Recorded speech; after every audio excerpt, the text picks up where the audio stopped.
Hi, Stu. Welcome to Dreadnought News, where we'll be discussing domestic issues, US issues, and world issues. And it's been a big week, so we probably won't be able to discuss all of what happened. But yeah, it was very No. interesting. Yes. Uh, yeah, I saw today that you ever remember those news headlines like uh, Fox News gives red meat to conservatives. Um,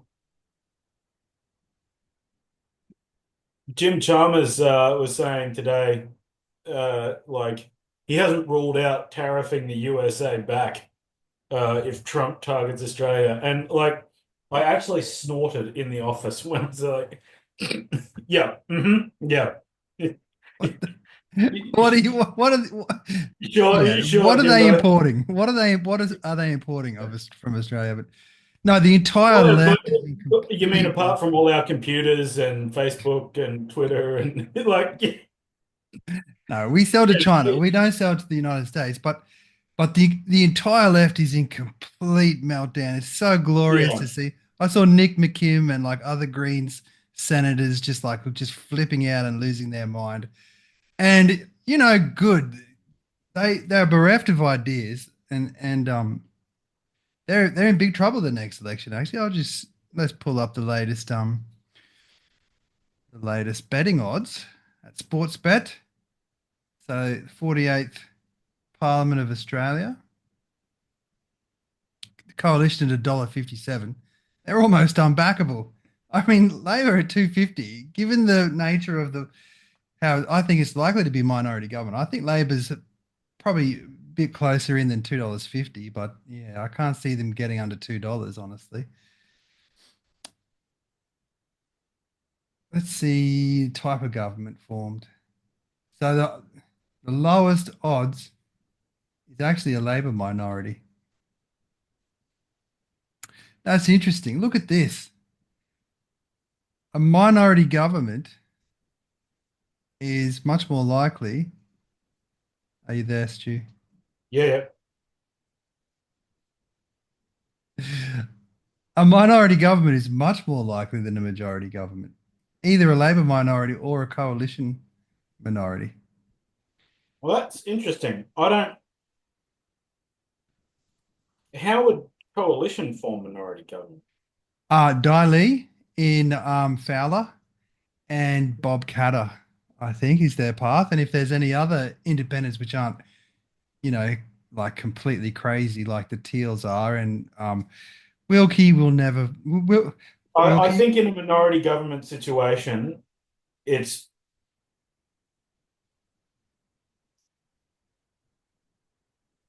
I would put money on a Labor minority over a coalition minority. Well, yeah, that's right. I would need to sit down and do like a proper seat by seat analysis. But I can see the reasoning behind it because I think the Teals are in more trouble than the early settlers. I think I hope so. I saw Allegra Spender defending pedophiles on X, and I just could oh not believe wait. That needs to get it. So, we Allegra's, need to uh, put flesh on the bones of that. see if I can find it. But yeah, Allegra Spender basically said, can, can you hear this?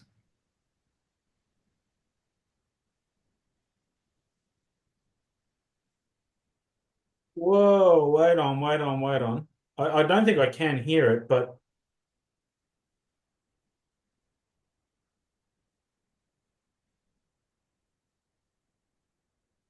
You haven't seen this. She's basically saying that she supports the government's new hate speech laws that are proposed, but they don't go far enough because she saw a neo-Nazi rally and they held up a banner saying "Destroy pedo freaks," and that's not okay, according to Allegra Spender. To which I replied, "Wait, what? You want to protect pedophiles from dirty words on banners? That's your priority?" I couldn't believe it. I yeah, can't.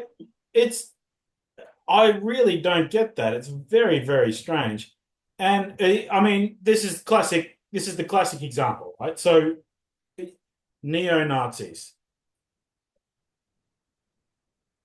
Arabic anti-Semitism and Muslim anti-Semitism is what is driving the current anti-Semitism Oh, crisis. 100%. The neo-Nazis are not doing any of this.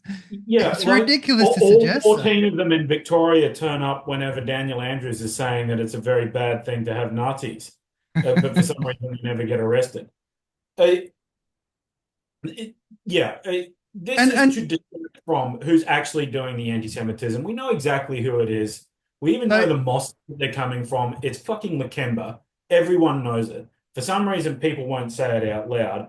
And I think on that hate speech law, I want to see the betting market on who's the first person that gets charged under it. yeah, it'll be a conservative. Would you give me what odds would you give me Pauline that Hanson. yeah, uh, a person on Twitter who says, "Hey, we've imported 3,000 totally unvetted Gazans, many of whom are attending protests now in Australia for radical left-wing causes. Mm. Maybe we should send them back." You reckon that person gets charged under the new hate speech laws? Or do you reckon hijab wearing or what's her name? Marine Faruqi, who spits venom at Jews day in, day out, gets charged first? No, You look, it'll pick be the one. Who former. do you pick? Who do you pick? It'll be the former. But I want to make a point here Yeah, that even if the current laws aren't strong enough to protect which they Jews, are, which even they absolutely are. even if they're not, how about, the old saying, the process is the punishment? How about you go and get those people who are on the steps of the Sydney Opera House and charge them? And if they want to fight it, fine, they could take it to the High Court, and spend all their money. Although I'm sure they'll get, backing from Oh yeah, crowdfunding. no, they would, but nevertheless, I think that's a valid point. But the you're not allowed to just turn up and set fire to shit in a public space in Australia. They could have charged them with 1,000 They things. haven't charged them with anything, and that's the point. Only one person arrested on that demonstration was Jewish for his own protection. The revealed preference of the New South Wales Police Force is that they would rather arrest and detain a Jewish person from a barking murderous mob than Yeah, do something about the mob. I cannot Because the believe. presence of the Jewish person really winds the Greens up. They can't be expected to control their murderous ambition. Like, No, yeah, I and the cannot exact believe the same thing police is minister. running through. I cannot Oh, believe the police minister outrageous. kept her role. But luckily, we did get a scalp this week. It was my local member, the member for Summer Yeah, Hill, good one. Joe Halen. She's a transport minister, and she has a penchant for wine trips I on the taxpayers' dime. Her and Rose Jackson, of course, Halen was the one who took the fall because Rose and see Joe Halen is like annoying and useless but harmless, whereas mean, Rose Jackson, who was the other culprit, she is vindictive and nasty, but she is married to Sam Crosby, the Labor pollster guru, so obviously she's protected, unfortunately.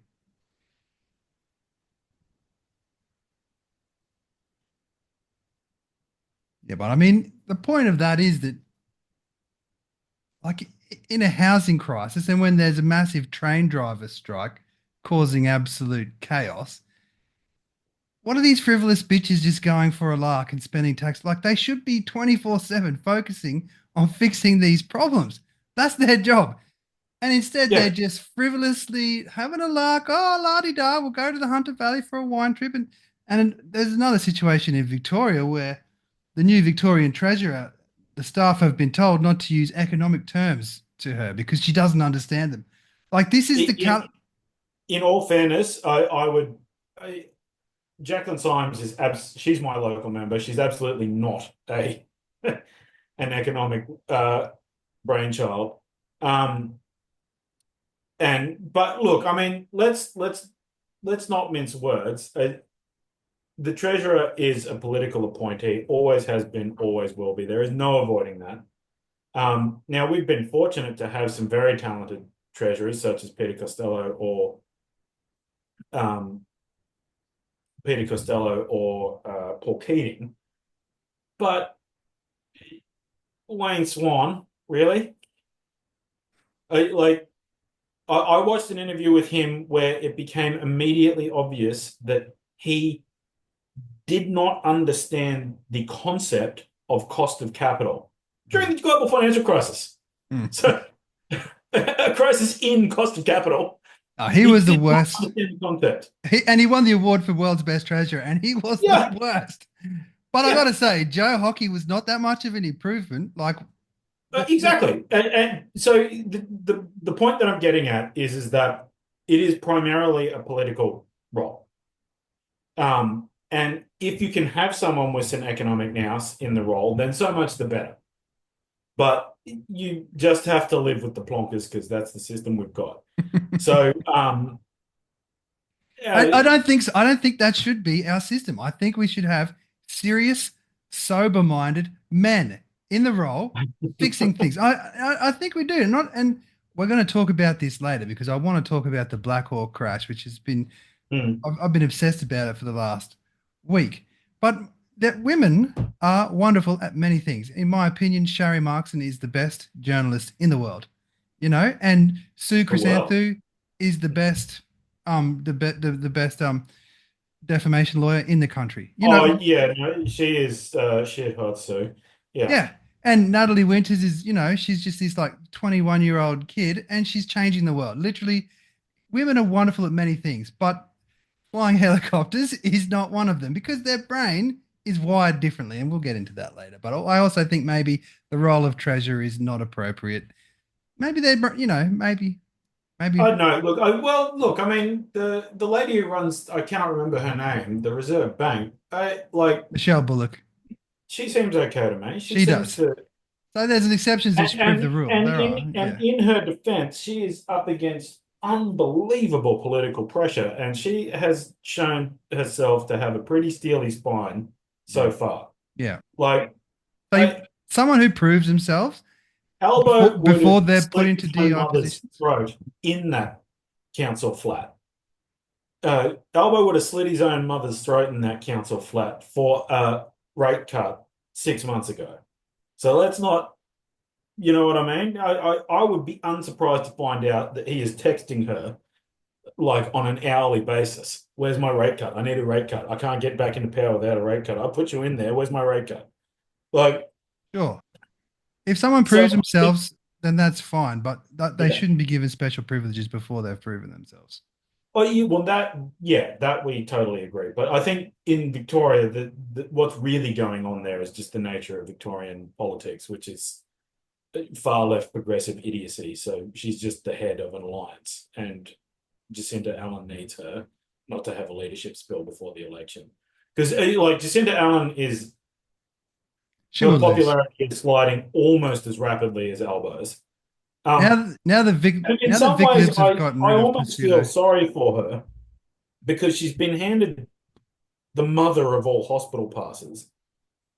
You know what I mean? Like the Victorian state's situation, like this is not to diminish her own responsibility. She's an enthusiastic collaborator, but this is Daniel Andrews' Victoria. And it doesn't matter who you put in that role as premier, we are at least a decade away from fixing this mess. Because what can we do? Unless you pretty much just sack everyone in the public service, which is not going to happen, there's no way to clear the amount of debt that we're on the hook for. So in some ways, I am sympathetic. Like it's interesting that it's like a repeat of the John Cain, Joan Kerner years. So like John Cain fucked up everything.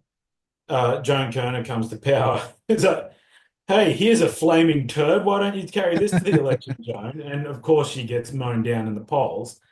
Um, and John Cain, like the spineless sack of shit that he was, resigns never to have to face the wrath of the polls. He can say, I never lost an election." Daniel Andrews has done the same thing. Like, I won three on the trot. That's enough. And like, yeah, the only reason you're not going for four is that you would get your head kicked in. Mm. At this point, the Liberals could run an actual baby murderer who murders someone in the Premier's debate on television and still win. Not John Pursuto, though. Which says something about John Pursuit there, right?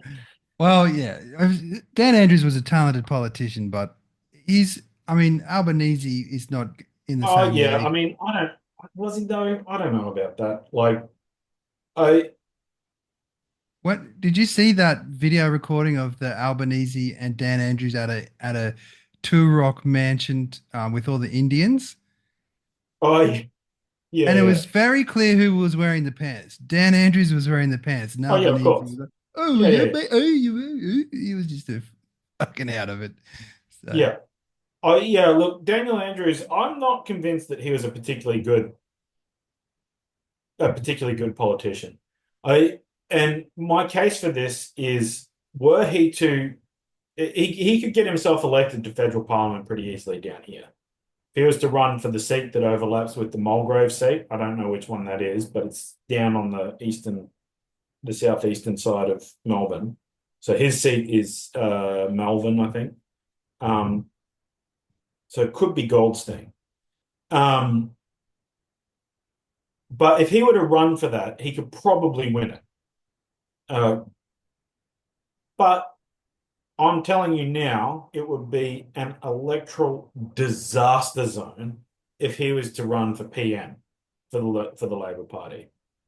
He has no clout outside of Victoria whatsoever. And then when you look at the state of the Liberal Party in Victoria, you go, well, actually, is he really that good? You know what I mean? Like it's a bit like the only non-disabled sprinter running in the Special Olympics. You know what I mean? Like yeah, well, when you like see the against tweets of the everyone else who's like got one leg missing or something. when you see the tweets of the son of the previous Liberal Premier, you'd be like, yeah, these guys have got no clue, do they? No, it's horrific, man. They're so bad. They're But so bad. And it's why I cannot bring myself to join. Like I know that like a big part of the problem with the political landscape in Australia is that political party membership is not high enough. It's much lower than it's ever been. And so that voice of regular Australia is not there. You've just got ideologues, true believers, and careerists, and that's it. So you don't get that vitally important viewpoint of people who are not particularly political. They just want to run their lives and are sort of generally line up with the party. Those people are your most important members in a party, I think, because they are the voice of reason. And they're just not present. And so I think I could bring that aspect to joining a local branch, but they're such an unrelenting pack of idiot losers. Like, well, I just burn it to the ground and start over. Like, if they're the Victorian Liberals, we'll call ourselves the Liberal Party of Victoria. And moving on. And John Pursuto, you're not allowed. Dennis Napthine, fuck off. Anyone with the last names Ballieu, Napthine, Pursuto, you're banned. hmm, Um, I could get behind that. yeah. Well, what can you do? It's horrific. Yeah, and they just lurch from catastrophe to catastrophe. And what is hard about state government governance? Build roads, build hospitals. That's it. That's the whole thing. You know, like the federal government pays for basically all of schools. So all you have to do is hold on to the land you already have. It's really not complicated. And the federal government's also very insistent on the curriculum in schools these days. So the actual areas of responsibility where you can make a difference are roads and hospitals. And they can't do it. They cannot do it. Anyway. Anyway, someone who is making a difference is Donald Trump. He's making moves. I'm all behind it. What do you think about the announcement today of kicking the Palestinians out of Gaza and turning it into the new Dubai on the Mediterranean? I haven't I haven't looked into it, to be honest. It seems like it's a uh seems like it's more a thought bubble than anything else at the moment. But I the overarching point does have merit, I think, which is it is pretty clear that Abbas in is it West? No, East Jerusalem, Jericho, or wherever they had their West Bank parliament up, can't control Gaza. They haven't been controlling Gaza for over a decade, and there's no real prospect of them controlling Gaza. And there's no,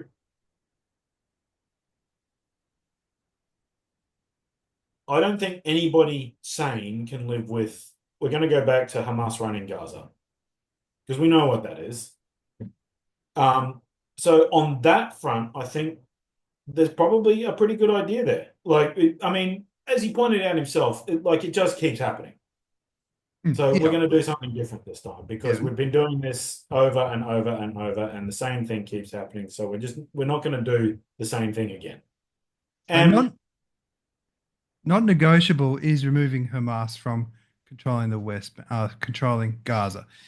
I believe Trump doesn't actually. It's a good idea, but I believe it's also a negotiating tactic where you throw something out there to make your oh, opponent respond to that. And so what the other Arab nations in the region will be like, oh, do we really want America owning this, or should we move in and rebuild it back up and control it ourselves? well, and Saudi Arabia has already said that one, they'd be interested in funding it, and two, normalization with Israel is no longer contingent on a foundational Palestinian state. Yeah, That's a exactly. big fucking deal. A Yeah. really big deal. That means the Abraham Accords are back on, which is Yep. what the attack was supposed to sink in the first place. Mm. So now we're looking at a situation where the the failure of Hamas is almost complete. They were hoping to foment a hostile takeover in the West Bank to get rid of Abbas. They wanted to sink the Abraham Accords, and they wanted an improved negotiation position for statehood um, by having hostages and terror attacks and doing the dead baby strategy of making sure if it bleeds, it leads from activist cameramen and hiding behind schools and hospitals and all that kind of stuff. That all 3 points of that are now a failure. The hostages are back, but maybe not all of them, but most of them. The people that are being released, and I know that. Oh no, a smoke bomb dropped on the convoy. Oh no. He got over the fence and then immediately a drone blew his face off. Oh dear. Um, and then three, to sink the Abraham Accords, and not going to happen. The Abraham Accords sinks or swims with Saudi Arabia being on board, and they are on board. So yeah, it's a major, major deal. I, that I'm going to pivot to something we had discussed earlier this week, but I've been reading Trump's doing the trade war business as well, and it's been funny to watch like the meltdown. Oh, tariffs are economically terrible, and then like it's going to cost us all money, and it's going to be terrible, and then like within like it's like what's the longest run before someone's back down? Like Canada back down in like under 50 hours. Yeah. Yeah, that's And Trump's strategy. This is his negotiating tactic. That's why I think the Gaza thing is not necessarily what the final yeah, shape it's a of it good will point. take. Oh But no, no, one, no, no. It doesn't. Nothing about it looks like a final offer to me. It looks like a thought bubble. But I and who knows what his ultimate desired outcome is. Except for I think it's very, very clear that he's on yeah, board with the idea that there can be no Hamas running Gaza ever no, again. exactly. And the terrorists that are there, the remaining terrorists, do need to be made to leave. Not all the Palestinians need to be made to leave, but the terrorists, the ones who participated in the attacks, the ones who are members of Hamas, they need to leave. I think Bukhari's got a nice El Salvadorian prison cell for you for the rest of your life, mate, or something But like while that. we're discussing the region, as to the reason I was talking about that is I read someone talking about like, oh well, China's on the rise, and now is not the time for um, pissing off allies and all that Allies. sort of stuff. And like we need our allies, and we need to be focused on China. And I'm like, well, but hang on a minute. If you're going to make peons to me about, oh my God, we have to face China, then we need to have a very long, serious discussion about Canada's investment strategy in China and the amount of influence that China has been buying in Canada, which is a lot. Mm. But the other thing to keep in mind is being a good ally doesn't mean just bending over and accepting whatever it is that your allies happen to deign to offer. Like, Mm. I need to go and find this, but it definitely did happen. I think could have been about 2009. It was during the Obama years, a NATO joint training exercise with Germany and the US. And the Germans turned up, they didn't have guns. So they turned up with brooms so that they had something that looked like, not even looked like a gun, but they had something to hold and carry around. So they, and I'm expected to take seriously the idea that everybody in Europe's very concerned about Russia steamrolling over the rest of Western Europe. Well, okay, so why do your soldiers not have guns? If you're really concerned about that, why have you prioritized your nanny state over actual self-defense? And then to put it in context of what kind of ally the US is, in the Suez crisis, Eisenhower, like we talk about allies, Eisenhower was contemplating armed intervention against France and Britain to kick them out of the Suez. And you're like, well, we probably shouldn't have an open conflict with. But then he proceeded. So they were trying to get their expeditionary force together, and while that was happening, he cut off U.S. banks, he cut off the IMF, so he cut off Britain's credit. So Britain couldn't get a loan. He then threatened to sell the US's great sterling pound reserves and tank the value of the British pound. This while an active war is going on, Mm. and on the basis that it would be contrary to American interests in Hungary. So at the same time as the Suez Canal, the Hungary crisis was going on, Eisenhower came down on, we need to deal with Hungary. We can't deal with Hungary and Suez at the same time. So Britain, you've got to back off. When Britain refused to back off, and let's not mince words, it's a bit like the Panama Canal, right? Like the Suez Canal is Britain's. Britain Mm. built it, Britain ran it, and it just happens to run through Egypt. Um, but he he almost bankrupted a key NATO ally during combat. That's the nature of what a. So when Trump does something like that, wake me up. You know what I mean? But threatening a 25% tariff on Canadian goods while Canada is refusing to police its border. You know what I mean? No, that's totally legitimate. It's totally fair, and he's not even playing hardball. You Yeah, know what I no, mean? Like, what no. if he started saying, "Well, hang on a minute, let's take a look at the exchange rate here. I think we can probably manipulate the Canadian dollar, US dollar exchange rate, and really crush you."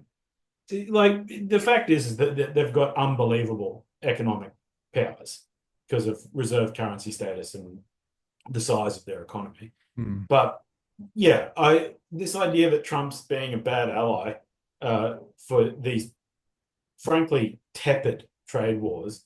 When you go back and compare what kind of an ally was America was during World War II and immediately after, he is a tame little puppy dog. Yeah, well, I mean, you can say America's being a bad ally. But no, Mexico and Canada were being bad allies to start off with. They were Really? totally taking advantage, Yeah. totally letting like just drugs flood in, like people smuggling. rape, like just horrible things. No, you got to stop it. You can't act like that. And Trump was very reasonable. And the other point I want to make here is that the president of Mexico, far left socialist, prime minister of Canada, far left socialist. So he couldn't be like, whereas before they had an understanding with the Biden regime of we'll just do our sleazy thing and you can do your sleazy thing. Now it's like, no, we're restoring justice and integrity to America, Yeah, and I yeah, know that's not your values, but guess what? You're gonna follow them yeah, whether you like it or not.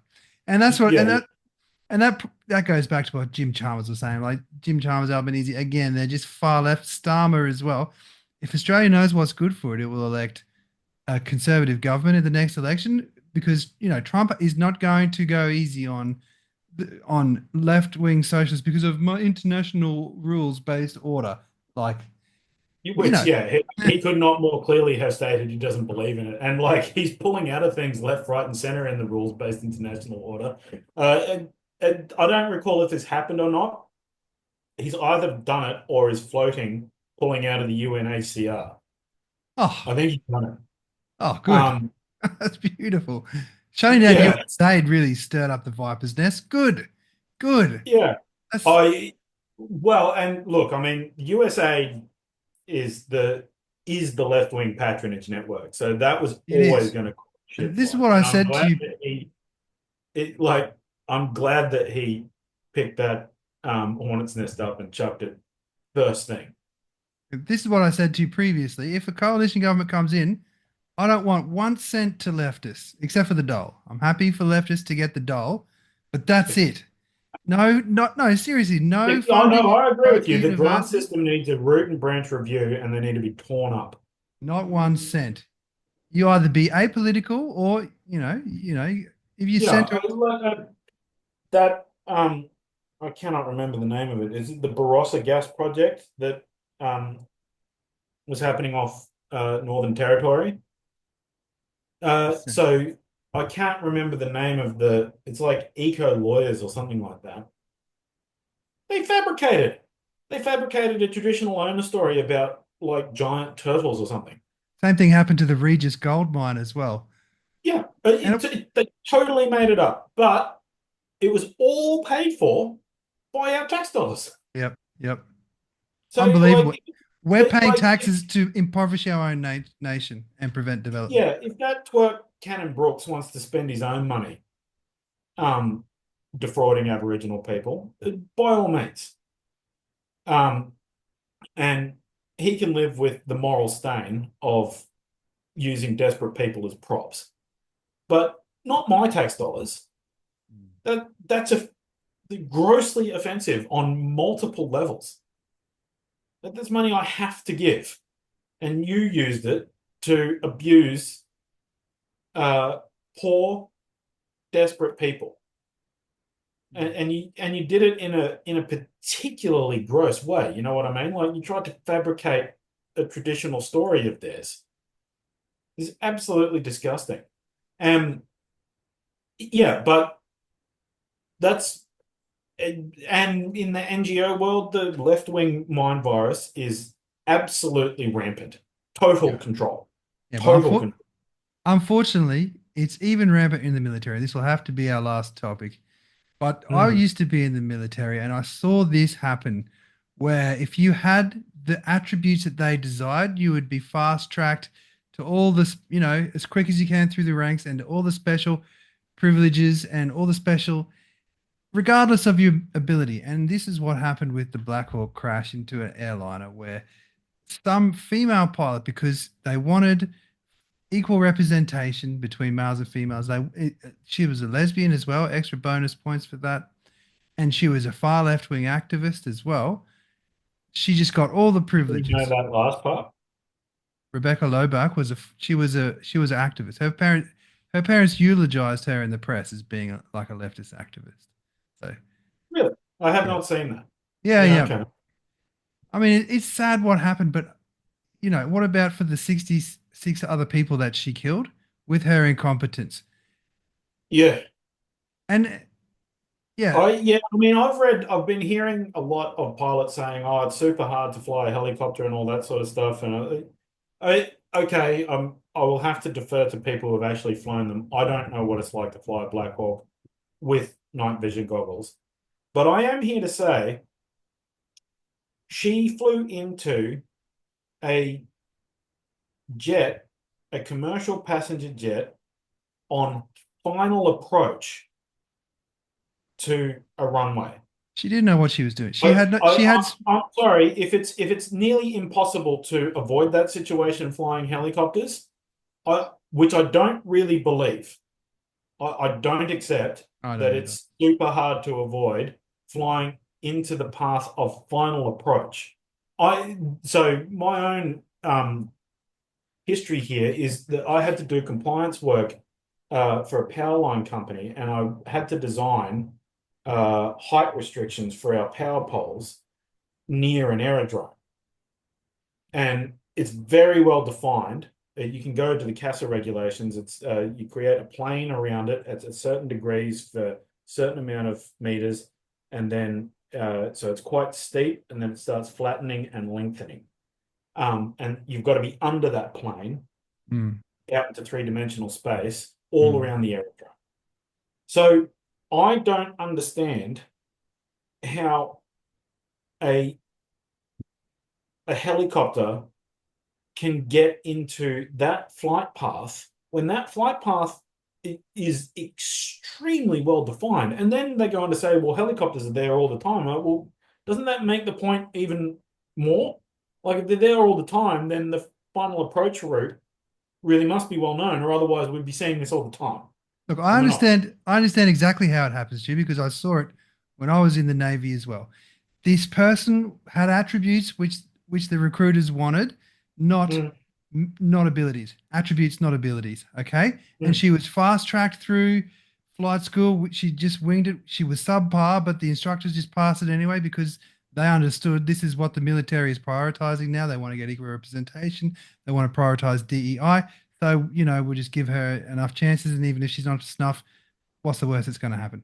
And then, Well, that. well, and she was never particularly good, but maybe if she'd kept practicing and practicing, she would eventually get up to snuff. But instead of doing that, she went and became an aide in the Biden administration. She became a White House aide, directly working in a partisan role for the White House Wait, administration wait, wait, wait. Can you for two share that? years.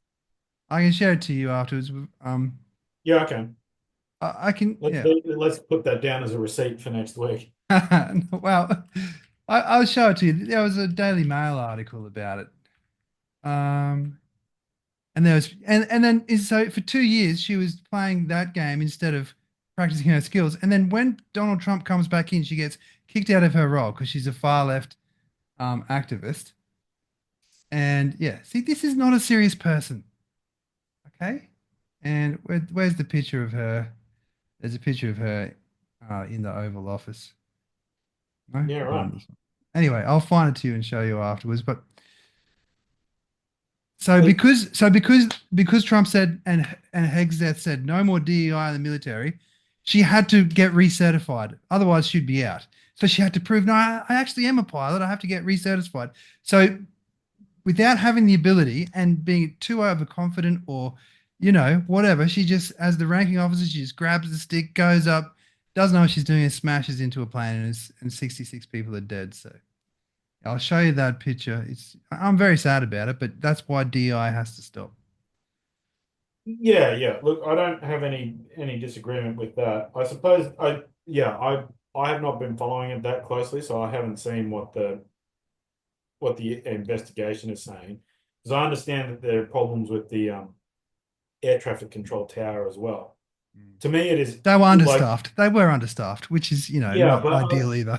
what I've heard is that she was like a half a mile off course And and 100 feet, 100 meters or yeah, up too to high, maybe 200 feet too high. Yeah. which that's a air traffic control would have been screaming at her. Yeah, they were. And she ignored them. Yeah, You can't tell them yeah. about anything.